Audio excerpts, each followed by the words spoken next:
자, 안녕하십니까. 자, 우리가 교육학 기출문제 분석을 통해서 우리가 과연 내년 2023년에 어떻게 우리가 합격할 것이냐 한번 전략을 볼게요.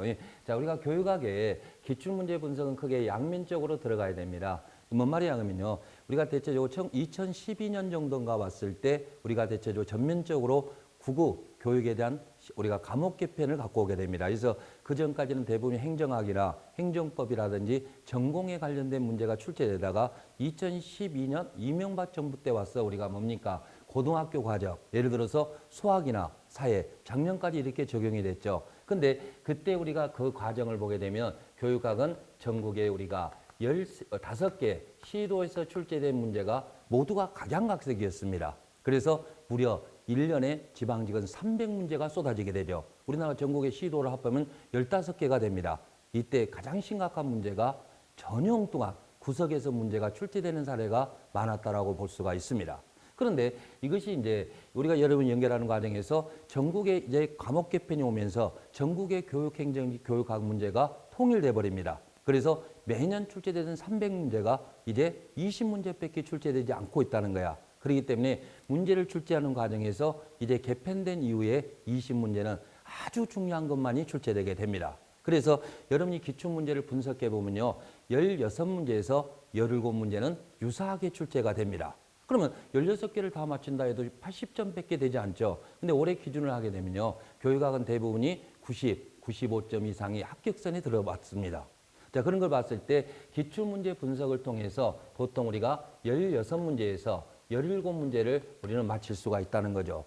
그런데 여기서 조심할 것이 뭐냐면 이거 합격 점수가 아니라는 거야. 그러면 여기서 문제를 접근할 때 두 문제에서 세 문제라고 하는 것은 전혀 출제되지 않는 색다른 문제가 출제되고 있습니다. 그런데 그러면 이 색다른 문제를 어떻게 우리는 예측할 것이냐. 예측하는 것은 임용고시 모형이 그대로 내려오게 됩니다. 그러니까 이 강사가 이런 기출문제에 푼 것을 모체로 해서 여러분의 기출문제 약간 여러분 구급에 출제될 수 있는 이런 임용고시의 구급 수준에 맞는 두세 문제만 적중해 준다라고 한다면 그 교육학은 상당히 우리가 대체로 고득점을 맞을 수 있습니다. 그래서 올해 그 분석을 통해서 보더라도요. 제가 그 144문제를 특강하면서 16문제를 적중을 했습니다.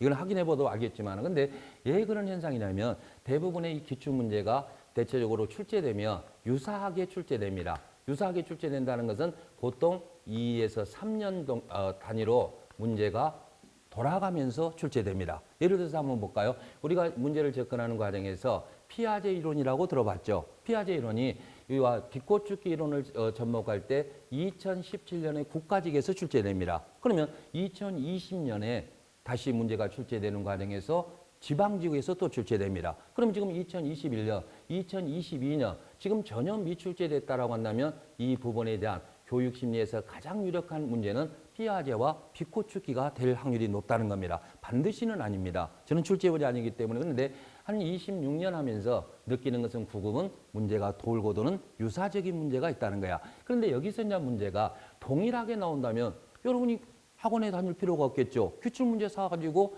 암기해서 들어가면 되겠죠. 이것이 변형되기 때문에 문제가 된다는 겁니다. 쉽게 말하면 지금까지 출제되지 않는 우리가 옆에 문제를 출제하거나 약간 유사하게 변형을 시켜서 문제를 출제합니다. 그러니까 강의를 할 때 기출문제를 설명하면서 여러분이 제목을 적어줄 겁니다. 이렇게 문제가 변화될 수도 있을 것이다. 그러면 그의 훈련은 어디서 할 것입니까? 여러분이 예상문제에서 할 겁니다. 그러면 예상문제만 들어도 되지 않겠느냐? 안 됩니다. 기출문제가 이렇게 나왔다는 것을 토대로 해서 예상문제를 예측하고 따라오는 거지 예상문제만 딱 보고 암기하게 된다면 출제자가 약간만 문제를 변형시켜도 학습자는 또 오답이 나오는 현상이 나타나게 됩니다. 그렇기 때문에 이 학습이라는 것은 기출문제를 토대로 해서 어떻게 새롭게 문제가 나올 것이며 유사하게 나올 것이 무엇이냐라는 것을 찾아가는 과정이 됩니다. 그래서 여러분이 교육학은 많이 한다고 점수 높은 거 아닙니다. 교육학의 가장 중요한 것은 제대로 하는 겁니다. 내가 학생들한테 말합니다. 교육학 문제 풀 때 생각하지 말고 풀으라고. 그러면 선생님 생각하지 않고 어떻게 문제를 풉니까?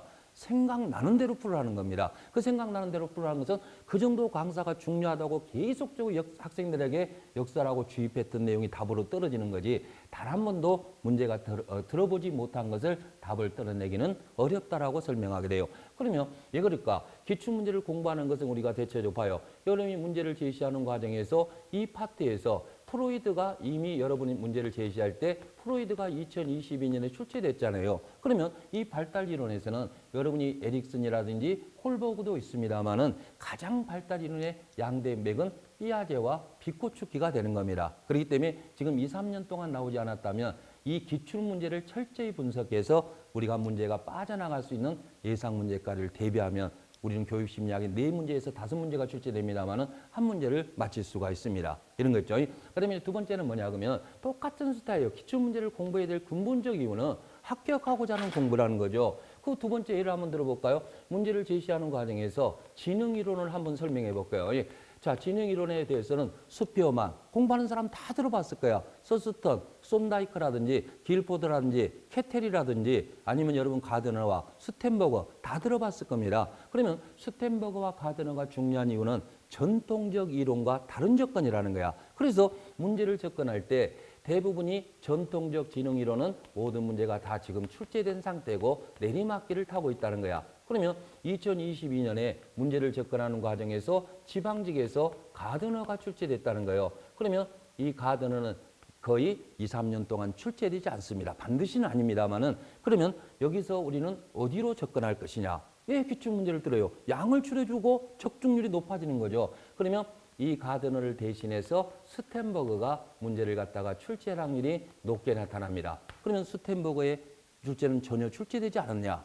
됐습니다. 그런데 대부분의 문제가 스탠버그는 겉만 핫은 문제가 출제됐어요. 스탠버그 지능 구성 요소 하면 성분적 요소나 경험적과 맥락적 요소, 제목만을 갖고 출제했습니다. 그러면 선생님은 이 기출문제를 통해서 이 스탠버그가 만일에 2023년에 나오면 어떻게 될까? 지금 여러분이 듣고 있는 성분과 경험과 맥락적 요소를 동시에 문제를 출제하게 될 겁니다. 뜻을 모를 거야. 그러니까 분석적 지능이라고 하는 것은 IQ와 관련됩니다. 그리고 어떤 내용의 질을 판단하거나 비교하거나 그다음에 비평하거나 이런 것을 말한다면 경험적이라고 하는 것은 창의력과 관련되는 거죠. 그다음에 우리가 맥락적 요소는 실제적 활용에 대한 것입니다. 그래서 이 세 가지 지능을 합해서 우리는 성공지능이라는 개념을 쓰게 될 겁니다. 그러니까 기출문제에 경험적이나 분석, 맥락적이 있었던 그 용어만을 이제는 내용적인 측면으로 옮겨놓으면 우리가 되는 것으로 설명하고 있습니다. 예? 그래서 이런 것을 통해서 여러분이 우리가 이 대체적으로 기출문제를 들음으로써 예상문제를 예측할 수 있고 기출문제가 변형되거나 그다음에 우리가 대체 새로운 문제로 접근하지 않는다 하더라도 유사하게 출제되면 기출문제의 큰 틀을 벗어나지 못하게 됩니다. 기출문제만 정확하게 분석해도 16문제와 17문제 정도는 우리가 접근할 수가 있다는 겁니다. 자, 하나만 예를 더 들어볼까요? 예를 들어서요, 우리가 문제를 접근할 때 우리가 교육공학으로도 한번 들어가 볼까요? 여러분, 교육공학도 많이 할 필요가 없다는 거예요. 왜 그러냐면 옛날에는 교육공학은 시청과 교육에 대한 것부터 많은 컴퓨터에 관련된 많은 문제가 출제됐다라고 보는데 지금에는 문제를 제시할 때 볼까요? 여러분이 문제를 제시하는 과정에서 우리가 여러분이 이 컴퓨터에 관련돼서 대부분이 컴퓨터에 관련된 거나 인터넷을 통해서 대부분의 문제를 갖다가 출제되는데 봐봐요. 여러분이 우리가 문제를 이러닝이나 그다음에 이러닝이나 엠러닝, 유비쿼터스 러닝이 있습니다. 여기가 가장 먼저 기출이 됐죠. 그래서 모바일 러닝은 이러닝의 한 형태이다. 답이 될 수 없다는 거죠. 예. 이 모바일 러닝은 이동성을 뜻하기 때문에 일렉트릭 러닝이라고 하는 어떤 물리적 환경의 제한성을 받는 것과는 틀리다는 거야. 그러다 보니까 문제가 그 뒤에 나온 것이 우리가 2021년에 봐요. 2022년에 여러분이 잘 아는 대체적으로 유비쿼터스 러닝이 국가직에 출제가 됐다는 겁니다. 그러면 학원 강사가 어떻게 문제를 출제자가 아니잖아요. 학원 강사가 어떻게 문제를 예측할까? 그러면 지금 문제를 제시할 때 이 문제에서 이러닝과 엠러닝, 유비쿼터스 러닝이 진짜 다 출제된 상태죠. 그러면 이러닝을 대표하는 유형이 있습니다. 사이버형이라든지 블렌디드 러닝형이 있습니다. 그런데 이 블렌디드 러닝형이 있는데 이 블렌디드 러닝행을 모태로 해서 더욱더 거꾸로 학습이라는 풀립 러닝이 발달했다는 거야. 봐봐요. 최근에 보시면 풀립 러닝 출제됐죠? 여기 출제됐죠? 여기 출제됐죠? 살아있는 건 뭡니까? 블렌디드 러닝밖에 없잖아요. 그렇기 때문에 블렌디드 러닝도 단독적인 출제는 하지 않았지만은 실제적으로 이 블렌디드도 개념적인 문제는 이미 출제됐다라고 보는 거야. 내가 여러분에게 하고 싶은 말은 이겁니다. 국어와 영어 이런 것을 수십 년 해도 함부로 안 되죠. 근데 교육학은 듣는 과정은 어렵지만 고득점을 딸 수 있는 과목입니다. 시험에 나올 것을 정확하게 파악하기 위해서는 여러분이 기출문제가 가장 시험에 중요한 모델이 될 수밖에 없습니다.